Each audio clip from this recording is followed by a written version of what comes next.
It was supposed to be a quiet evening in Crestwood Estates, the kind of neighborhood where the biggest excitement was a new garden bed or a dispute over mailbox colors. But tonight, something far more sinister was unfolding. Danielle Carter had just pulled into the driveway of her new home, the engine of her sleek black sedan humming to a stop. The move had been a long time coming, a fresh start after years in Washington, D.C. The neighbors didn't know much about her yet, just that she was new and from out of town. What they didn't know was that she was also the newly appointed FBI director, one of the most powerful law enforcement figures in the country. But Danielle wasn't the type to flaunt power. She believed in actions, not titles. As she stepped out of her car, a cold gust of wind rustled the trees, and she took a deep breath, inhaling the crisp night air. It was supposed to be peaceful here. That was the whole point of moving. But peace wasn't what she found. Before she could even reach her front door, the flashing beams of a spotlight hit her from the side. Squinting, she turned toward the source, a dark SUV parked just down the street. The doors swung open, and two men in cheap-looking uniforms stepped out, their expressions hard and full of self-importance. "Ma'am, stop right there," one of them barked, his hand resting on his belt like he was preparing for something dramatic. Danielle paused, her eyes scanning their uniforms. No department name, no badges that looked official. Just the letters HOA Security, stitched onto their chests. Homeowners Association Security? She fought the urge to roll her eyes. "Can I help you?" she asked, keeping her voice even. "You sure can," the second man said, stepping closer. He had a smugness to him, like he was used to people cowering when he spoke. "This is a private neighborhood, and we've got reports of suspicious activity. You don't belong here." Danielle let that hang in the air for a moment.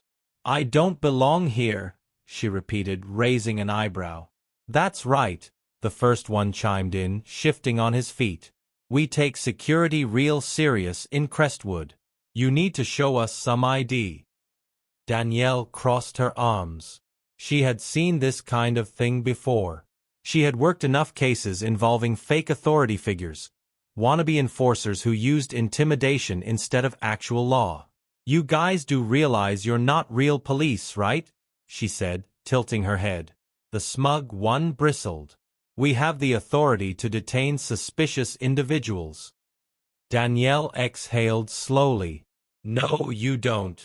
But the men weren't listening. One of them reached for something on his belt, handcuffs. The other took a step closer, his chest puffed out like he was trying to make himself look bigger. "You're resisting," he said, his voice taking on a warning tone. Danielle's patience was wearing thin. She knew where this was going, but what they didn't know was who they were dealing with. "You really don't want to do this," she said, her voice calm but firm. The man with the cuffs scoffed. "Oh, I think we do." And that's when Danielle decided to teach them a lesson they wouldn't forget. Danielle didn't move. She just watched them, letting the silence stretch. Most people would panic in a situation like this. Most people wouldn't know what to do when confronted by two self-important men trying to play cop. But Danielle wasn't most people. The man gripping the handcuffs looked at her expectantly, waiting for her to back down to comply. He probably expected fear, hesitation, anything that would make him feel in control. But Danielle had spent her entire career dealing with people who thought power came from a uniform or a loud voice. Real power wasn't about making others feel small. It was about knowing when to act. She tilted her head slightly, her eyes scanning both men. They were in their late 40s, maybe early 50s. One was stocky with a reddish complexion, his face slightly flushed with either excitement or nerves. The other was taller, leaner, with a sharp jawline that tensed every time he spoke.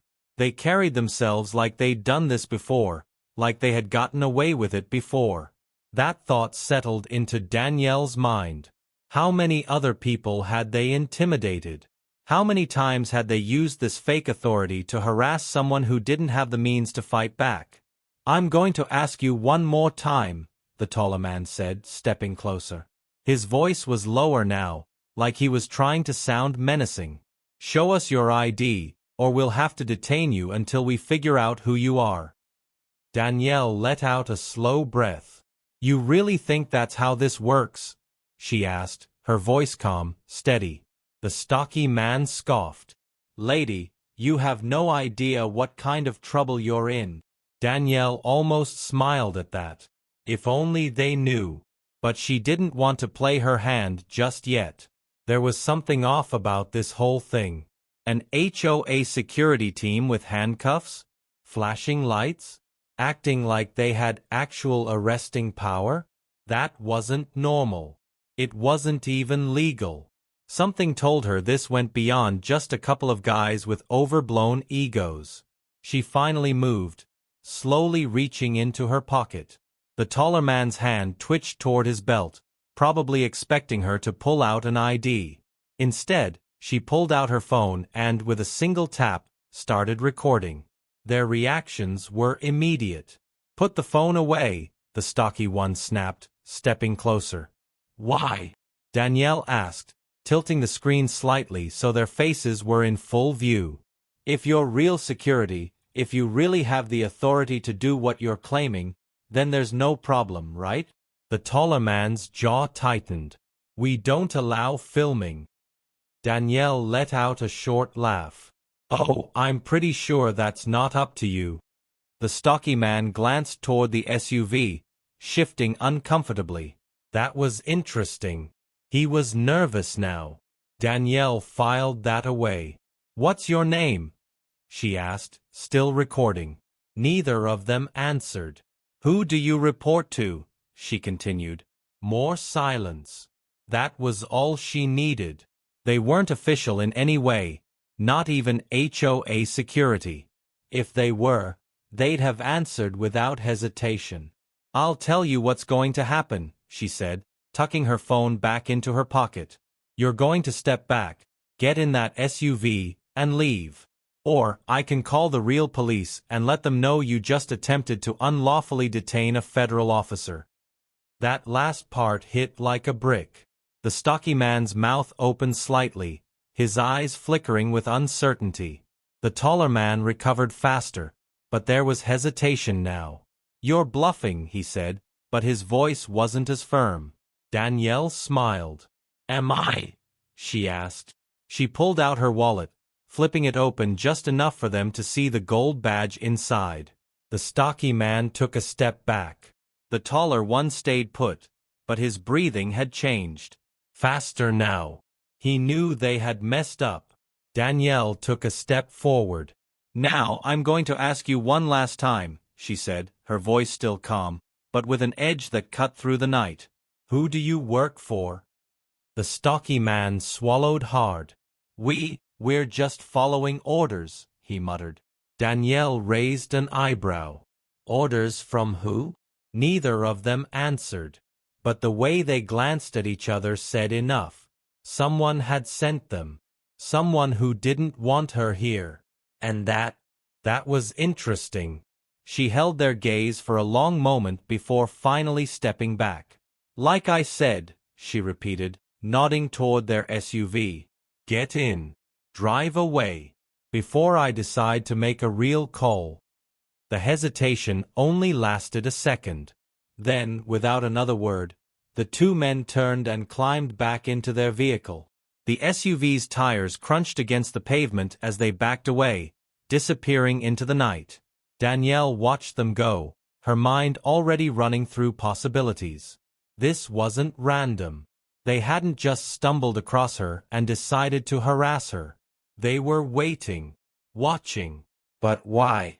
She had just moved in.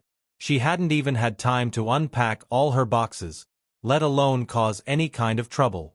So what was it about her being here that had drawn attention so quickly? Danielle pulled out her phone again and scrolled through her contacts. Maybe it was nothing. Maybe it was just two men on a power trip. But she had learned a long time ago that coincidences rarely meant nothing. She tapped on a number, waiting as the call rang. "Yeah," a voice answered on the other end. Danielle kept her eyes on the dark street in front of her house. "I need a favor," she said, because something told her this wasn't over. Not even close. The silence outside her house felt heavier now. Danielle stood still for a moment, letting the cold air press against her skin as she replayed the encounter in her mind. Those men hadn't just been trying to flex their authority. They had a purpose, a reason. And it wasn't just about harassing a new resident. As the phone call connected, a familiar voice came through the line. "Carter," the man on the other end said. "Didn't expect to hear from you this soon." "I didn't expect to be making calls on my first night here," Danielle replied, keeping her voice low as she stepped toward her front door. "I just had an interesting welcome committee." There was a pause. Define interesting. Danielle unlocked her door and slipped inside, locking it behind her before she continued. "Two men, fake HOA cops, tried to detain me." The silence stretched. Then, what exactly did they say? Danielle walked to the window and peeked outside, making sure the SUV was gone before answering. "They acted like I didn't belong.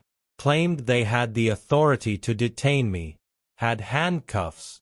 Flashing lights. The whole act." "You think it's personal?" "That's the part that doesn't add up," she said, moving further into the house. "I haven't been here long enough to make enemies. No one knows me yet." Another pause. "Then someone knew you were coming." That thought settled deep in her stomach.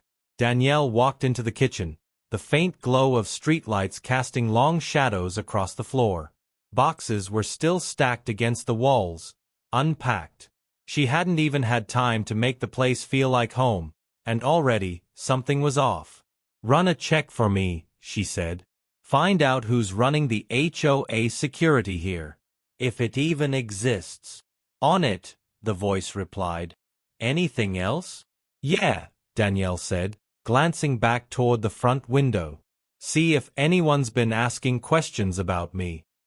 She ended the call, setting her phone down on the counter. Something was wrong in Crestwood Estates. Danielle wasn't the type to jump at shadows, but she trusted her instincts. And right now, they were telling her that what happened tonight wasn't random. She took a deep breath and turned toward the staircase, heading to the second floor. From the moment she had arrived, something had felt off. It wasn't just those men. It was the way the neighborhood felt too perfect, too controlled. Like there were rules in place that went beyond just keeping the lawns trimmed and the houses uniform.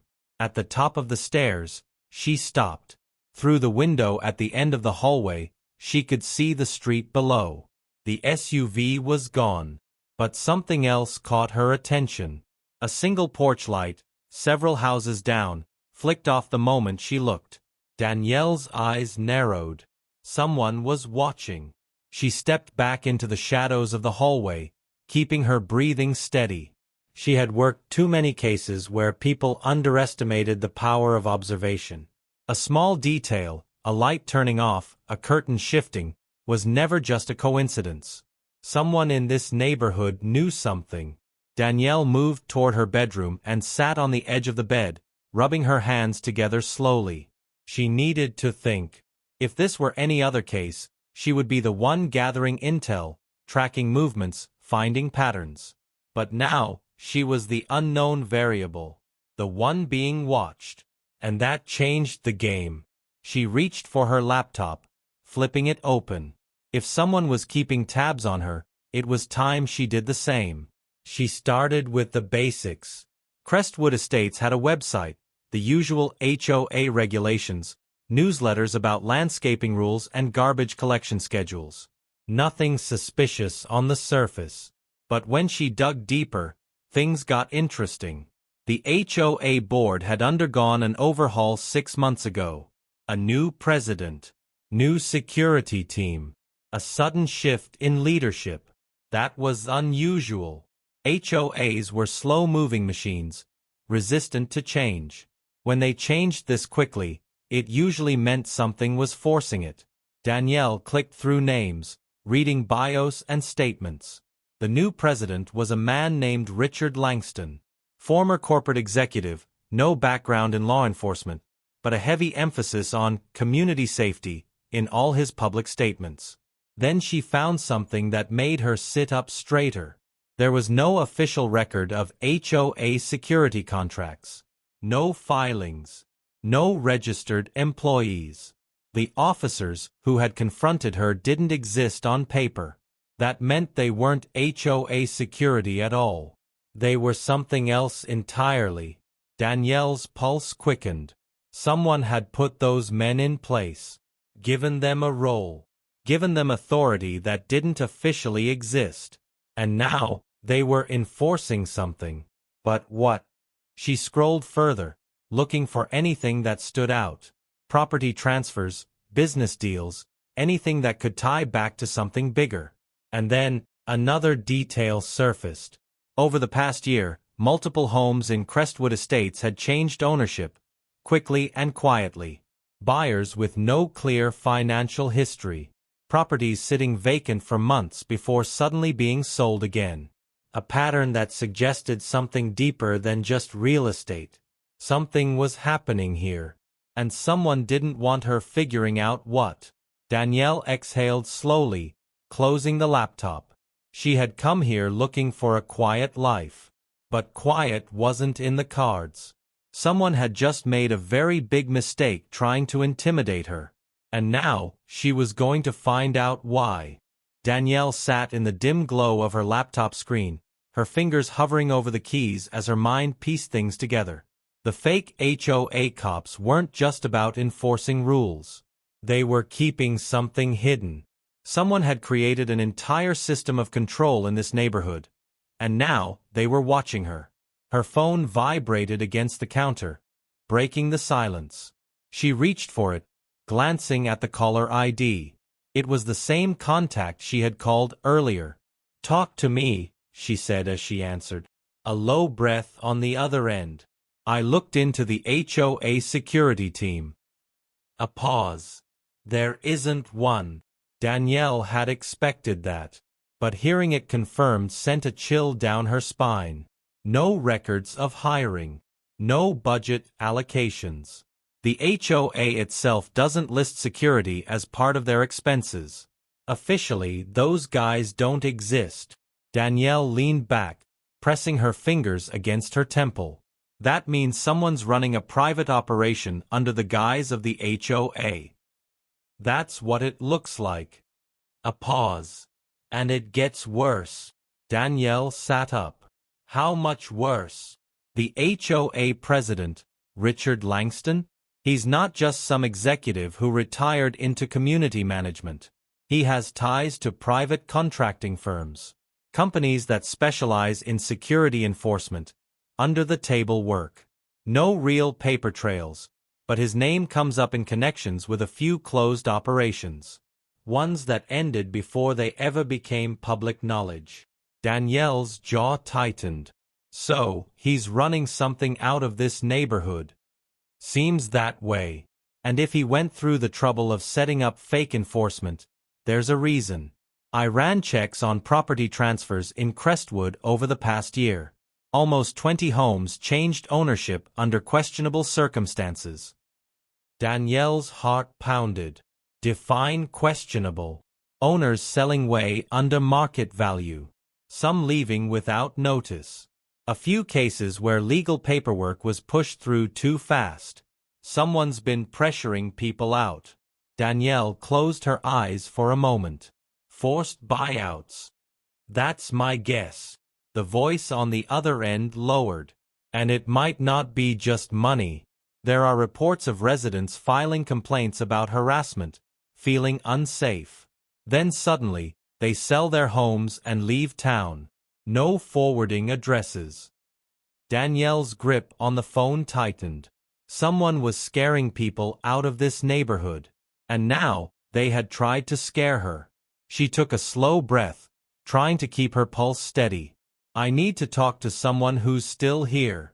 Someone who might know what's happening." There was a brief pause. "I'll see if I can dig up a name. Be careful, Carter." If they know who you are, they won't stop at intimidation. Danielle ended the call, her mind racing. She glanced back at the window. The street was quiet now, but it didn't feel empty. Whoever had been watching earlier was still out there, waiting. She moved away from the window, reaching for her jacket. If someone in this neighborhood had answers, she wasn't going to wait around for them to come to her. Stepping outside, she kept her movements casual, walking as if she were just another resident taking in the night air. But every step she took was calculated, her eyes scanning the houses, looking for anything out of place. Then she saw it. A figure standing near the corner of the street, barely visible in the shadows. Danielle didn't stop, didn't hesitate. She walked straight toward them. The person shifted slightly, as if unsure whether to run or stay put. As she got closer, she could make out details. A woman, mid-50s, dressed in a simple cardigan and jeans. Her face was tight with worry, her hands clasped together. "You saw them, didn't you?" the woman asked quietly. Danielle stopped a few feet away. "Who are you?" The woman hesitated, glancing up and down the street before answering. "Margaret Holloway. I live 3 houses down." She swallowed hard. "Or at least, I still do for now." Danielle studied her carefully. "You know what's happening here." Margaret let out a shaky breath. "I know enough to be afraid." Danielle took a step closer. "Tell me." The woman looked around again, her voice dropping to a whisper. "People don't just move out of Crestwood. They disappear. One day they're here, the next, gone." Danielle felt a cold weight settle in her stomach. "Gone how?" Margaret shook her head. "I don't know exactly. But I know this, every person who has tried to fight back, to challenge the HOA, has left. Some without packing, some without saying goodbye." She shuddered. "And those men? The ones who stopped you? They're not just security. They make sure people don't ask too many questions." Danielle's mind raced. This wasn't just forced buyouts. This was deeper, more deliberate. Margaret gripped her arms suddenly, her fingers cold. "You shouldn't have confronted them. They'll come back." Danielle met her gaze. "Let them." Margaret shook her head. "You don't understand. They don't just scare people. They make people disappear." Her voice was barely above a whisper now. "And once they target you, there's no way out." Danielle heard it before she saw it. The low rumble of an engine. She turned her head slightly, catching the glow of headlights rounding the corner. A black SUV. Not the same one from earlier. Another one. Margaret took a step back, fear written all over her face. "It's them." Danielle didn't move. She watched as the SUV slowed down, its headlights washing over the street like a predator scanning for its next move. Then it stopped, and the doors began to open. Her pulse quickened, but she kept her breathing steady. This was it. Whatever was happening in Crestwood, she was about to find out just how far it went. Danielle didn't flinch as the SUV doors swung open. 2 men stepped out, different from the ones she had encountered earlier but wearing the same air of authority. Their movements were slow, deliberate, as if they were waiting to see if she would run. She didn't. Margaret, on the other hand, took a shaky step back. Danielle could feel the woman's panic rising, her breath coming in quick, uneven bursts. "Go inside," Danielle said quietly, without taking her eyes off the men. Margaret hesitated. "Now," Danielle repeated. Margaret turned and hurried toward her house, fumbling with her keys as she disappeared inside. The porch light flickered off. Danielle turned her full attention to the men. The taller one, broad-shouldered with a neatly trimmed beard, took a step forward. He tilted his head slightly, studying her. "You didn't listen the first time." Danielle crossed her arms. "I have a habit of that." The second man, older with graying hair, let out a quiet sigh. This is the part where you should walk away. Danielle almost laughed. They still thought she was just another resident, someone who didn't know how the game was played. I have a better idea, she said. How about you tell me why people in this neighborhood are being forced out of their homes? The taller man's expression barely shifted, but she caught the flicker of something in his eyes. Annoyance? Amusement? It was hard to tell. I don't know what you think is happening here, he said, his voice controlled. But this is a private community. People leave for their own reasons. Sure, Danielle said. And you just happen to show up every time someone asks too many questions? The man's jaw tightened. Danielle took a step closer. Here's what's going to happen. You're going to get back in that SUV, and you're going to tell whoever sent you that I'm not going anywhere. The older man let out a quiet chuckle. Lady, you don't get it. You're already in. Danielle narrowed her eyes. The taller man gave her a slow smile. Crestwood Estates isn't just some neighborhood. It's a system. And once you're part of it, you don't just walk away. Danielle felt a chill run down her spine. That sounds a lot like a threat. The man shrugged. It's reality. Danielle's mind raced. They weren't trying to scare her off anymore. They were telling her something bigger. She hadn't just moved into a neighborhood. She had stepped into something far more controlled, something that operated beneath the surface. What's really going on here? She asked. The older man sighed, rubbing his temples. It's not about you, he muttered. It never was. Danielle caught it instantly. Then who is it about? Neither of them answered. But that hesitation told her she was right. Something was happening in Crestwood, and it wasn't just about real estate. People were being moved out for a reason. And now, whoever was in charge wasn't worried about her leaving. They were worried about her staying. Before she could press further, the sound of another car approaching made all three of them turn. A black sedan rolled up slowly, its headlights sweeping across the street before stopping a few feet away. Danielle tensed. The men in front of her exchanged a quick glance. Then, without another word, they turned and climbed back into the SUV. Danielle watched as they drove off, disappearing into the night. The sedan didn't move. A long silence stretched between her and the vehicle. Then, the driver's side door opened, and the last person Danielle expected to see stepped out. Richard Langston, the HOA president. The man whose name had been buried under layers of security contracts and silent buyouts. Danielle straightened, her instincts on high alert. Langston closed the car door gently, his movements unhurried. He was in his early 60s, dressed sharply in a navy suit despite the late hour. His expression was unreadable as he studied her. "You don't seem surprised to see me," he finally said. Danielle crossed her arms. "I'm not." Langston gave a small nod, as if he appreciated the honesty. He glanced toward the now empty street, then back at her. "Walk with me." Danielle hesitated, but she wasn't afraid of him. Not yet. She fell into step beside him as he led her down the sidewalk, his pace measured. This neighborhood, he said, gesturing around them, was designed to be a sanctuary. A place where the right people could live without disruption. Danielle kept her face neutral. The right people. Langston smiled faintly. People who understand the importance of order. Danielle let the words hang in the air. And the ones who don't? Langston stopped walking and turned to face her. They don't stay long. Danielle held his gaze. Why? He exhaled slowly, as if debating how much to say. There are things happening here that don't concern you. But you're smart. You've already figured that out.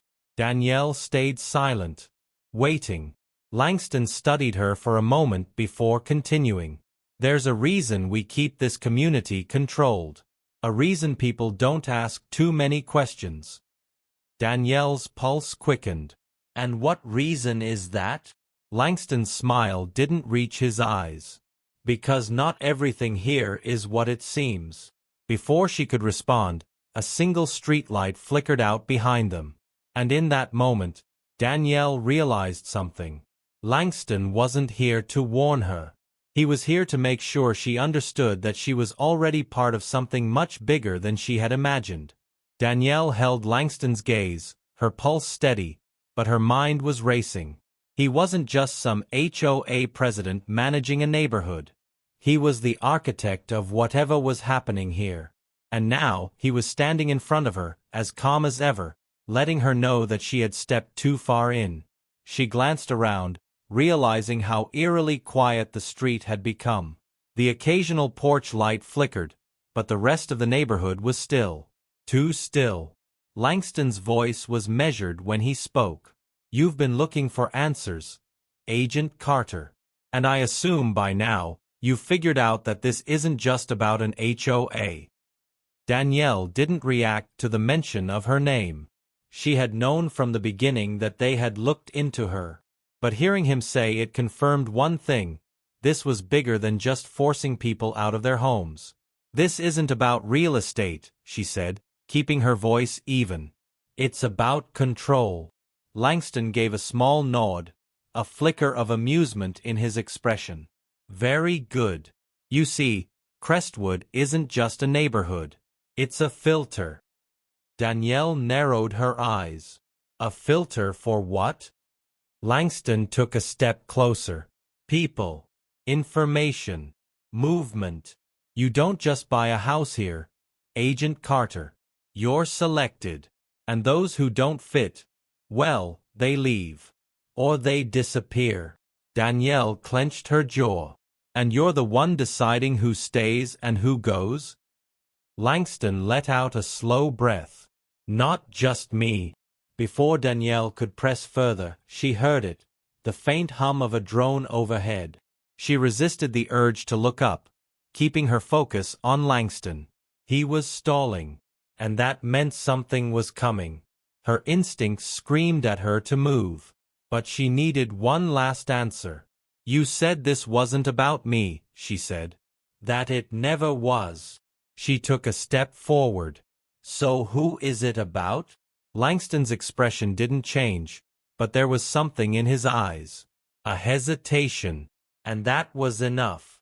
Danielle turned just in time to see a figure step from the shadows. Margaret.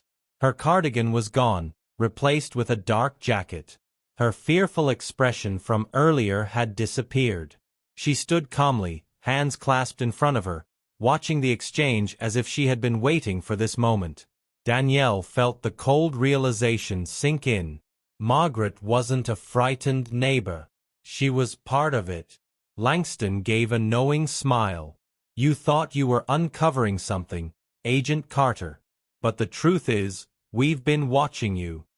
Danielle's mind raced, pieces falling into place. They hadn't just let her move into this neighborhood. They had wanted her here. She wasn't a threat to them. She was a test. Margaret finally spoke, her voice calm. Crestwood is more than a neighborhood. It's a controlled environment. A place where certain people can be observed, studied, recruited. Danielle's heart pounded, but she kept her expression unreadable. Langston's smile widened. And you, Agent Carter, just passed. Danielle felt the weight of those words. This wasn't a fight she had stumbled into. It had been designed from the beginning. The fake HOA cops, the threats, the so-called disappearances, it was all part of something larger. And now, they had revealed their hand. Danielle exhaled slowly, her mind already working through the next step. They had played their game well, but they had underestimated one thing. She wasn't just here to investigate. She was here to dismantle whatever they had built. And they had just given her the perfect way in. Danielle let the silence stretch between them, letting their words settle. They thought they had won, that she had walked straight into their hands, played into their design. But they had miscalculated. They had revealed too much. She gave a slow nod, as if considering Langston's words. "And what happens now?" she asked, keeping her voice neutral. Margaret stepped closer, folding her arms. "Now? You make a choice." Danielle didn't respond right away. She glanced at Langston, then at Margaret. The SUV had disappeared, but she could still feel unseen eyes on her. Cameras? Watchers? Maybe both. Crestwood wasn't just monitored, it was controlled. Every movement, every resident, carefully selected, carefully placed.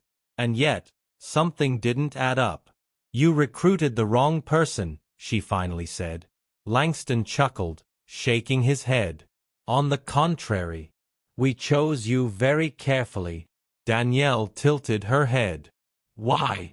Margaret exchanged a glance with Langston before answering. "Because you already operate in a world like ours. Secrets, control, influence. We don't fight with weapons, Agent Carter. We fight with systems." Danielle let that sink in. It wasn't about pushing people out of the neighborhood. It was about studying them, selecting them. Those who couldn't be controlled were removed. Those who showed potential were tested. And the best? They were given an offer. A chill ran down her spine, but she kept her expression unreadable. "And if I say no?" Langston gave an almost regretful smile. "Then you leave." Margaret's voice was softer. "And once you leave, Crestwood will be just another place you used to live. You'll remember it as quiet, uneventful."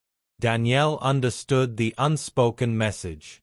If she left, they wouldn't just remove her physically. They would erase her connection to this place entirely. Maybe through bureaucracy, maybe through something more advanced. But she would never be able to prove what had happened here. Her mind raced through possibilities.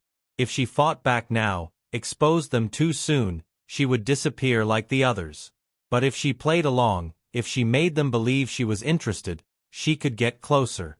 Closer to understanding who they were working for, what their true objective was. She met Langston's gaze, then Margaret's. "I need time," she said, "to consider." Margaret nodded approvingly. "That's fair." Langston gave a slow smile. "Take the night." The subtle way he said it made it clear, this wasn't an indefinite offer. Danielle turned without another word and walked back toward her house. Every step, she felt the weight of what had just happened. She had walked into something bigger than she had anticipated. And now, she was being given a seat at the table. As she reached her front door, she paused, glancing back down the street. Langston and Margaret were still standing there, watching her. She stepped inside, locking the door behind her. The house was silent. Too silent. She pulled out her phone and sent a quick, coded message to her contact. "It's deeper than we thought. I'm in." Then she placed the phone down, exhaling slowly. She wasn't trapped. She was exactly where she needed to be. And soon, she would bring everything crashing down.